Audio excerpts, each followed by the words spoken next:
David Haffner is the Chief Executive Officer of Leggett Platt, a leading manufacturer of engineered products based in Southwest Missouri with more than $4 billion in annual sales. He's served the company in various capacities since 1983.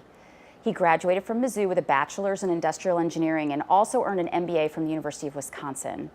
He is a founding member of the Finance Advisory Board of the Trulaske College of Business. Dave, you're CEO of a corporation that plays a role in product manufacturing for virtually every major industry, from car seating, mattresses, steel wire. But you're also personally a knife-making craftsman who lives in a small city. How have you managed to align your interests and professional skills and your creativity in one successful journey? That's a long question. Indeed, my background, my undergraduate degree is in engineering from Mizzou here. And so I've always had an interest in technical aspects and went to work for 10 years in primarily engineering and applied physics for a very large private company in Wisconsin. Was lucky enough to come back to Missouri after I had received my MBA. I came to work with Leggett Platt, and indeed it was a good combination of technical capability and experience and business acumen that the MBA bolstered that technical education with, and that's just what Leggett needed at the time. Mm-hmm. When I joined Leggett in 1983, sales were less than $300 million. And today they'll be over $4 billion per year. And it was a good combination for a company that was just starting its significant growth spurt.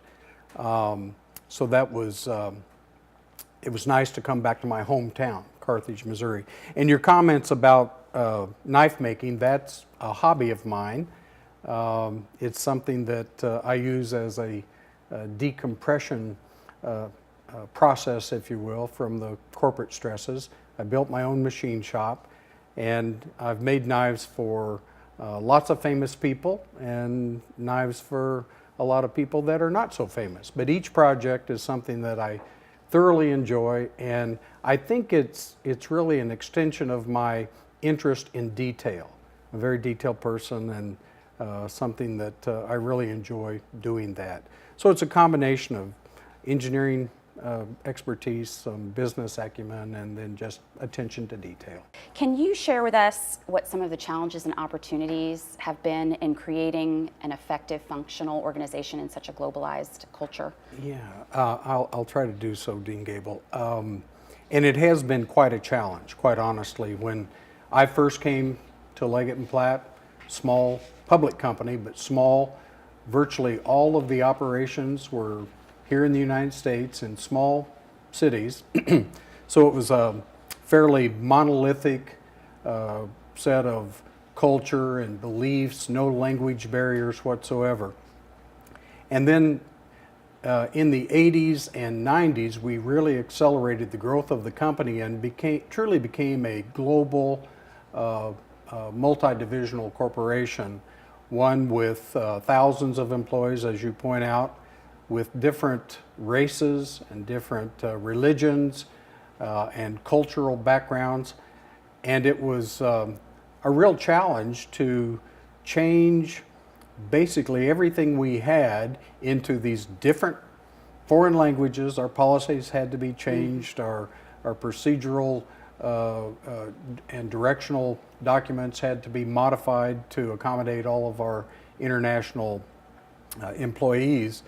And yet, it was very interesting to see the Missouri staff really grow in that process. And I really believe that most truly good global companies are the ones that can adapt to the territorial differences, cultures and beliefs, and still maintain their core competencies in their basic culture.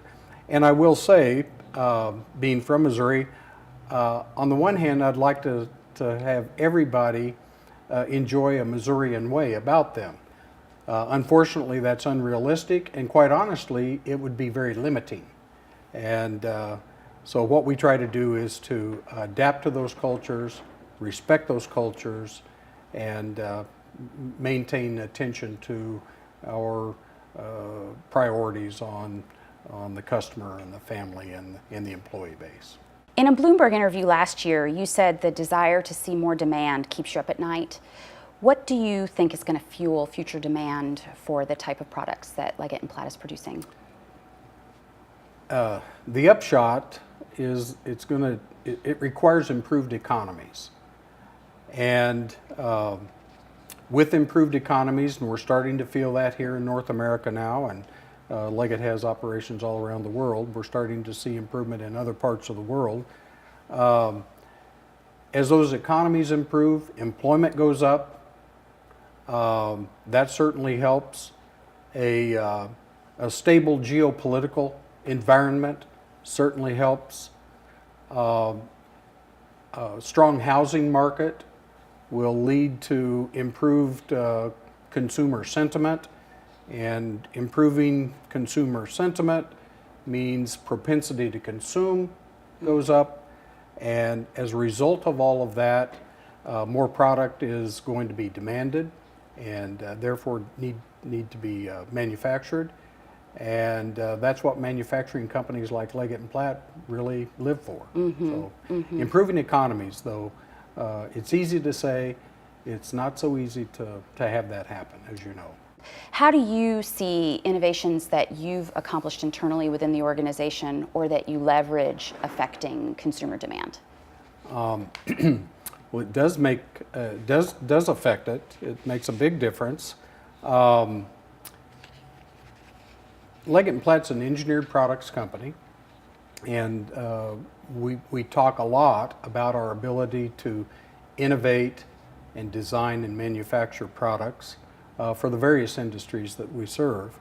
And in fact, there are 17 pockets of research and development around the world that have teams dedicated, engineers and other scientists and technicians dedicated to producing products.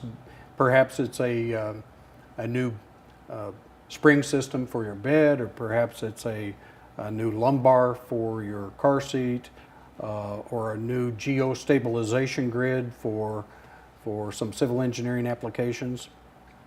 Those innovations are required because new products generate new demand. And without new products, companies can become stale, and indeed other companies that they compete with around the world are going to find a way to innovate. So there's no doubt, if you take a look around us today and what we have available to us in the various products that we consume, those innovations were not in existence, some of them 3 and 5 years ago. So it's a very important aspect. I'll give you a couple of examples, if I may. Take the automotive industry. Leggett's a very large producer of comfort systems for automotive. And if you take a look at the innovations that the automotive industries, not just here in North America, but around the world, have implemented, things like lightweight materials, energy efficient power sources, hybrid systems, safety features, communication devices in cars.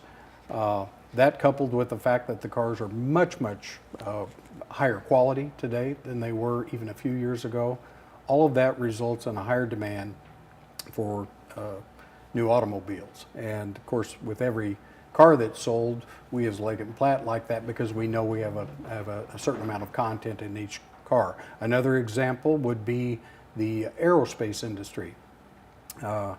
If you take a look at the backlog of demand by 2 of our largest customers, Boeing and Airbus, part of that significant demand in new planes has to do with innovation. Part of it's due to an aging fleet, but a lot of it has to do with innovation.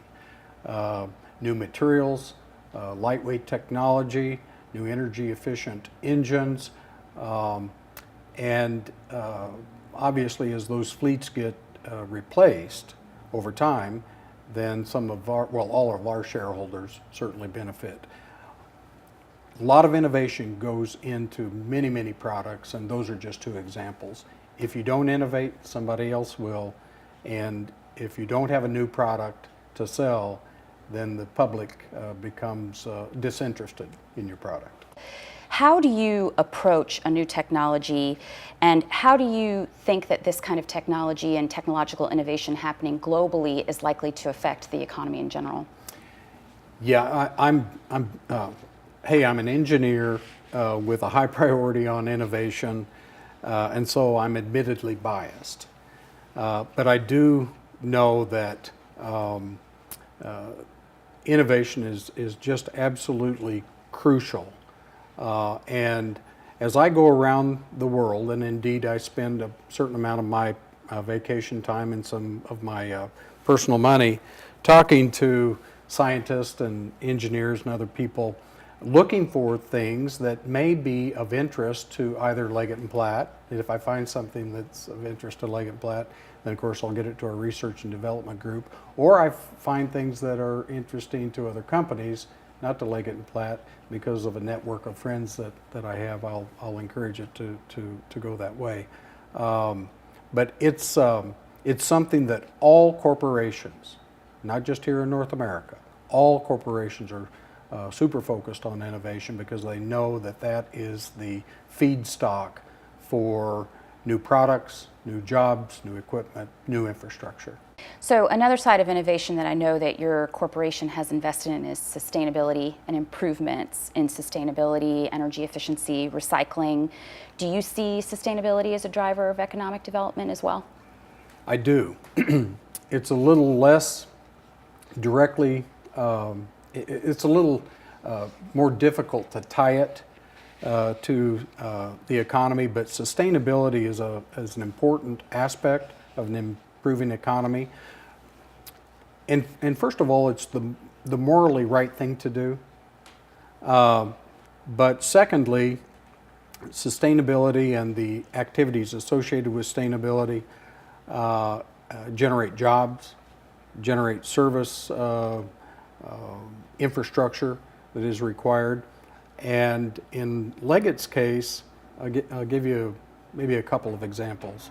The next time you lay down on your newly innovated bedding product, which has a new Leggett & Platt spring system in it, I hope you'll take extra comfort in knowing that those products were a direct result of using scrap, steel scrap, that would otherwise be rusting as an old automobile or a piece of equipment, generating an eyesore for the environment, or finding its way to a landfill.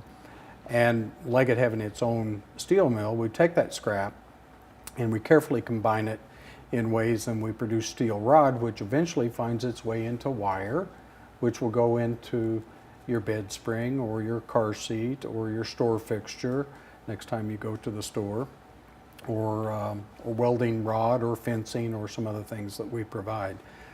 In that process, of course, we're helping the environment by taking some of that material that would otherwise be a burden to our landfills. Another quick example would be carpet cushioning.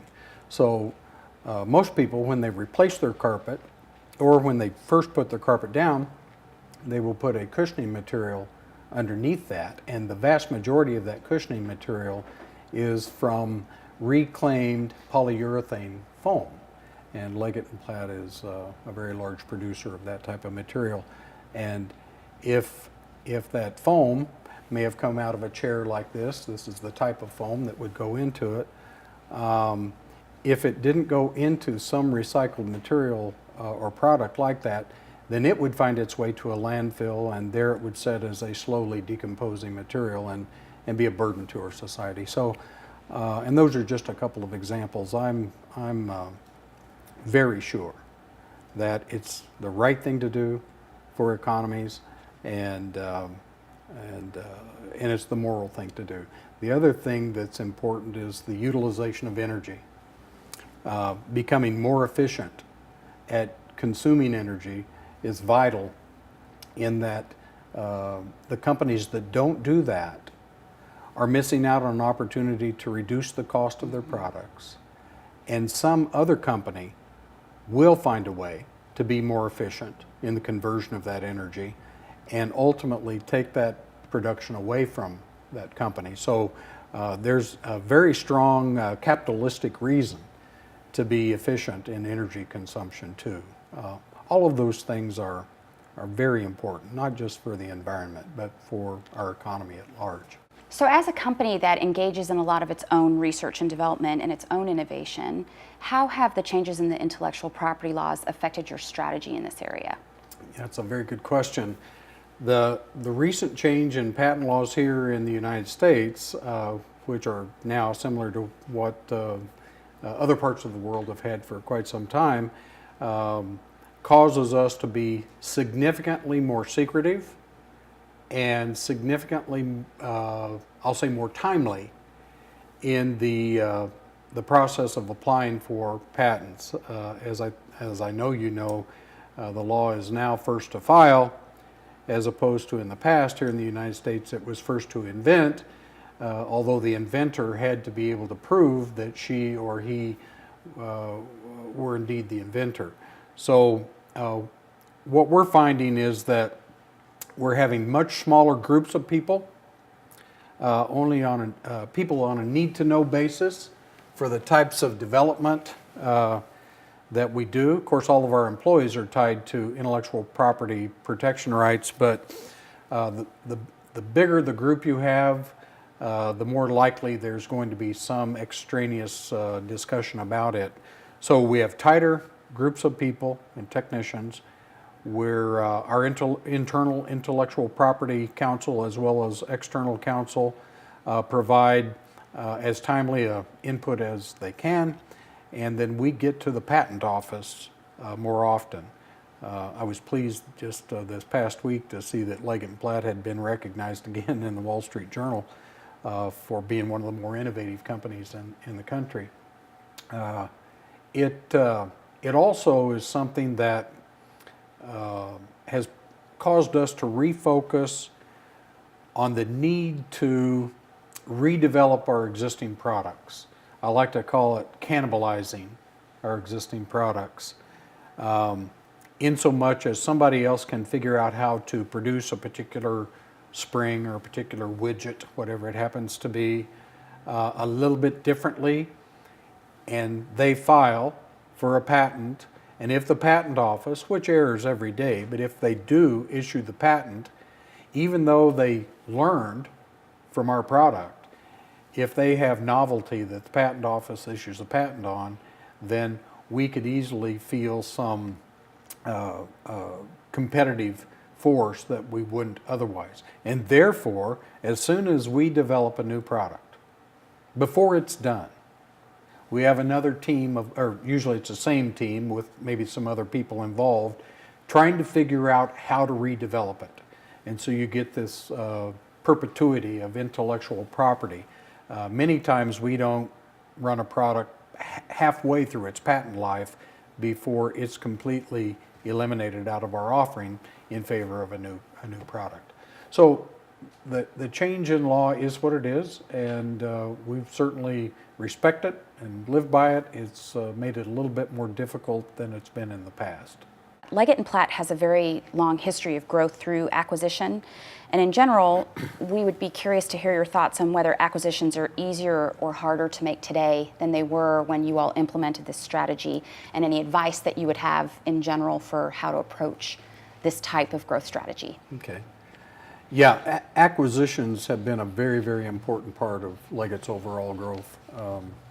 And in a word, I would say that today, because you asked contemporarily, they are harder to do than they were a few years ago, pre-2006, 2008. In that time frame, it became very much more difficult to do acquisitions, and that's partly due to the fact that many of the target companies have suffered too. They've generated less profitability, less cash flow, and so companies like Leggett that use a discounted cash flow enterprise valuation technique are only able to value businesses to a certain level. Well, that particular enterprise valuation may be below what the owners want or need for their business, and as such, they become less willing to part with their company.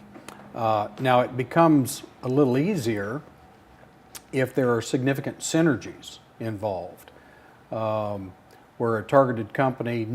We know that once we acquire that company, there's going to be a meaningful amount of, say, procurement synergies or manufacturing operational synergies. But the problem with that is if you monetize upfront all of those synergies, they may not happen. And if they don't happen, to the extent that you've paid for them to happen, then you've destroyed shareholder value in the process.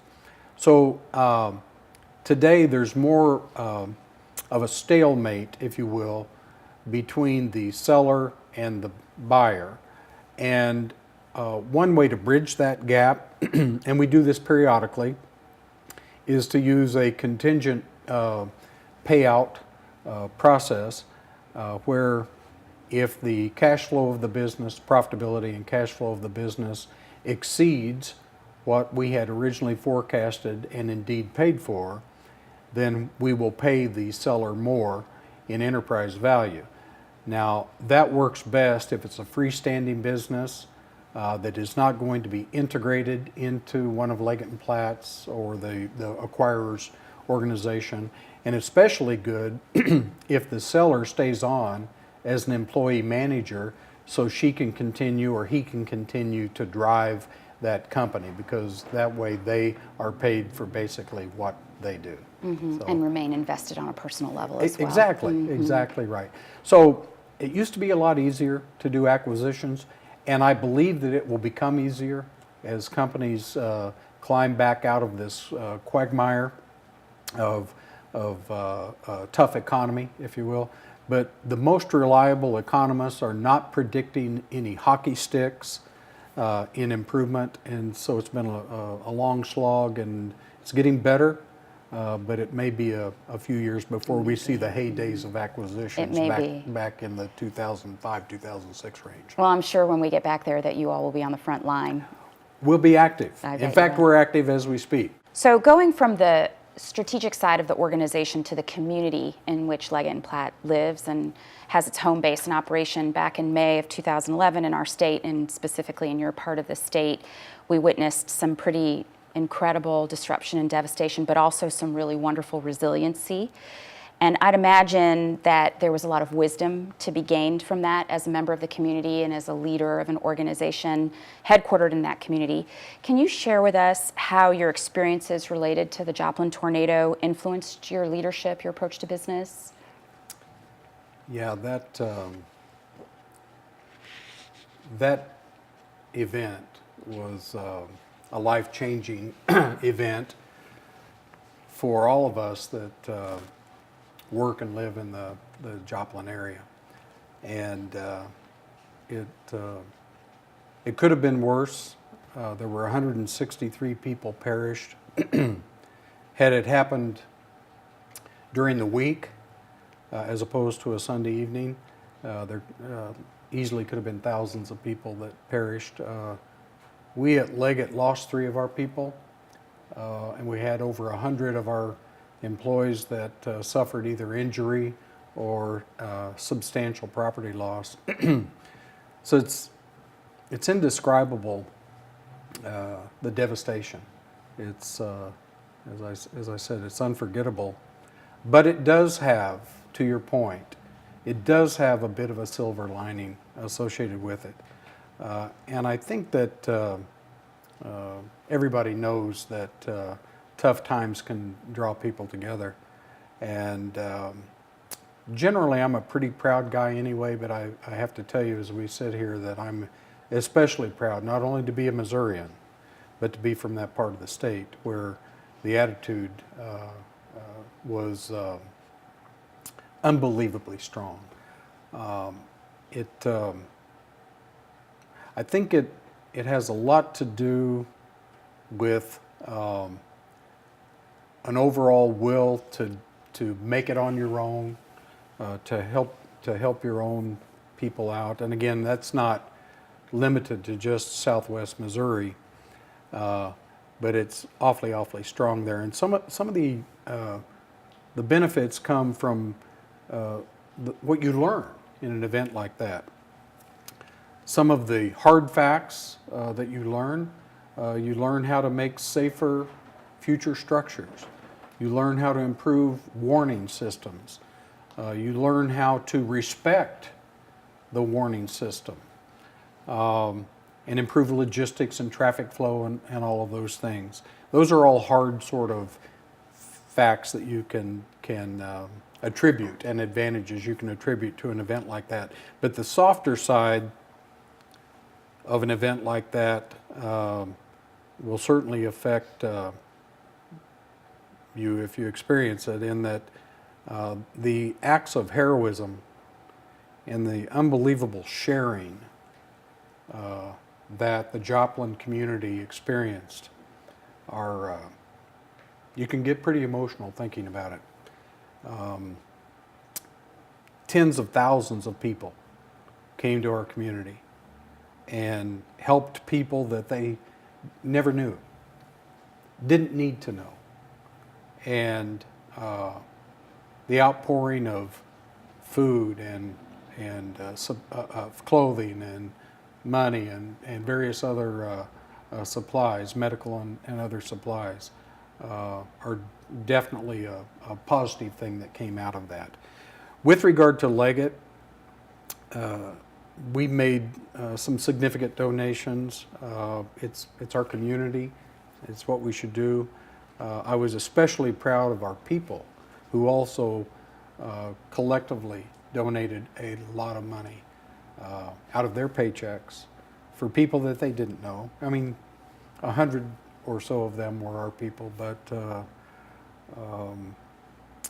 you know, there were literally tens of thousands of people that were affected. So, and we learned at a corporate level, we learned how to deal with post-disaster trauma. And there is a lot of that whenever you have a severe event, whether it be suicidal tendencies or strife within the family or whatever it happens to be. And we learned how to deal with that emotionally, and we use some outside consultants to assist us too. But we are a much stronger company, and we're much more integrated in the community than we ever have been as a result of that. And I will tell you, on a personal level, I was pretty humbled one day shortly after it happened. My whole family and I were in Joplin, and we were working, trying to help this property owner. We didn't know who it was, but I stopped to put gas in my chainsaw, and I looked up on this big tree that had fallen, and my son, who's a physician, also a Mizzou grad, was up on with his saw. And I looked behind me, wiped the sweat out of my eyes, and looked behind me, and I saw my wife, our twin daughters, their husbands, my son's fiance, and a lot of other people that I didn't even know, feverishly pulling limbs away a safe distance from the home. And it dawned on me, and I knew this, but it dawned on me again that as individuals, we can set about a task, and by ourselves, many times we will tire before we get the task done. On the other hand, a team, appropriately appointed with various tasks, and each one attending to their task, can get a lot done if properly organized. Now again, we all know that, but that day it struck me, and it struck me very hard and humbled me. And there were teams like that, tens of thousands of teams like that. So I know there were silver linings to that event. It's hard to imagine when you go down there and go through it, but it draws people together, and we're a better company and a tighter knit community than we were before. One of the things that, as an educator and as someone who leads an educational institution, I find most interesting about what you had to say, and what I've heard you say before, is that it helped you learn.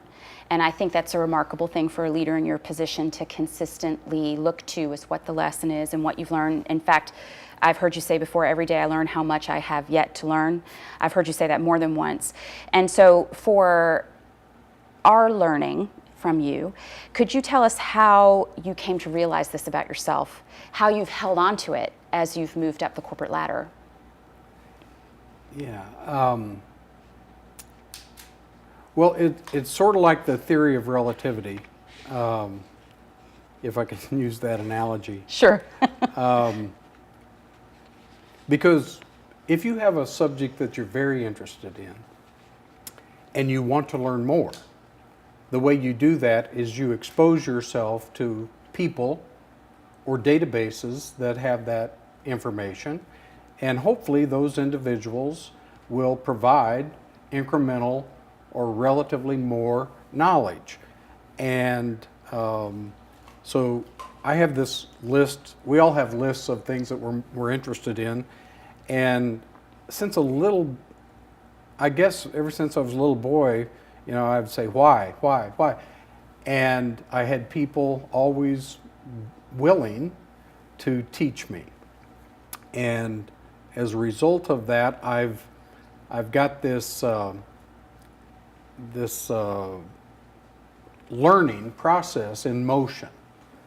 So a body in motion tends to stay in motion, and a body that's not in motion tends to stay not in motion. And I think if people can get their learning process started, it's a bit like a flywheel. And you get the inertia going, you get the kinetic energy, and once you get it going, it only takes a little bit of knowledge in small pieces to keep feeding it. So in turn, if I learn that someone has an interest in an area that I might know a bit more about, I really look forward to talking to them and imparting some of my knowledge to them. It's an educational process, and of course you're in that business.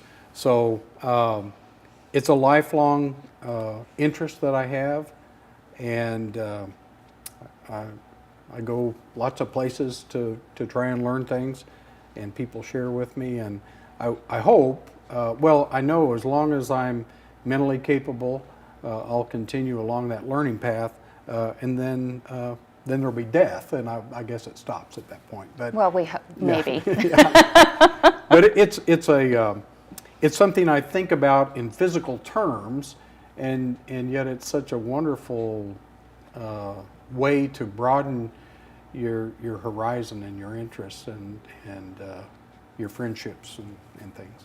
One of the challenges that we have on this side of the learning process is creating opportunities for students, not only to learn, but to then take that learning and succeed, apply that learning. And so from where you sit now as the head of an organization that hires a lot of new talent, that then hopefully promotes and nurtures that new talent, what do you think we as educators need to do to maximize our ability to equip students, this next generation, with what they need? That's a very, very important question. And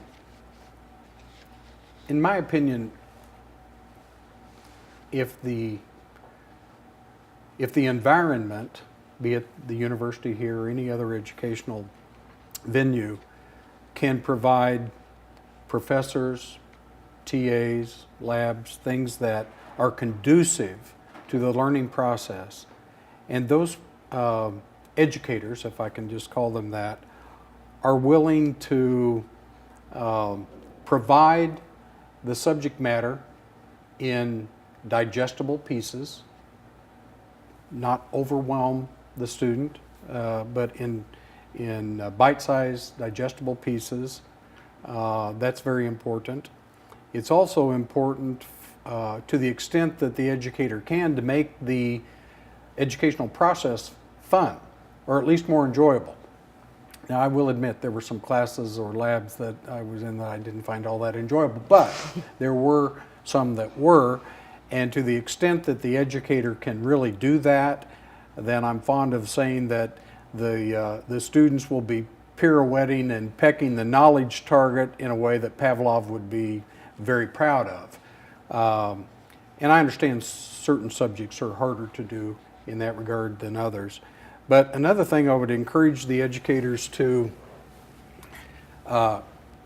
stay on top of what the employers, Leggett Platt or other companies, really want and need and expect from the contemporary graduates, and try to customize their the content, course content, in a way that prepares them more to the suiting of those potential hiring companies.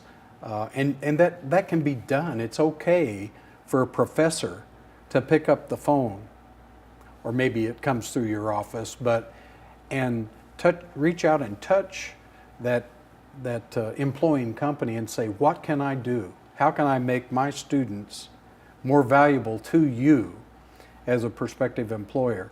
And I will say that I think the metric by which the educators can be judged is the quality of the education that they provide those students. And I had some really great professors, some not so much. And so I hope that our educators here at Mizzou can become and I know we've got some great ones. We do, but, yeah. We have some wonderful educators, yeah. but we have a lot to learn too. Yeah. We're on that education flywheel too. What do you think a student should do with the opportunity an education offers in order to be ready to face this challenging world? Yeah. You know, the students, here I sit with gray hair, but I remember it vividly, being an undergrad here on campus. The students have a tough go of it. They have a limited amount of time. I guess we all have a finite amount of time. And there are lots of things to spend time on. Certainly class and labs and lectures and things like that are important. But you also have social events, social interaction, sports, work. A lot of our students work so that they can go to school. And so they have to parcel out their time in a way that they can get the best bang for their time investment buck, if you will. It's important for them, in my opinion, to, as early as practical, determine which area of concentration they're most interested in.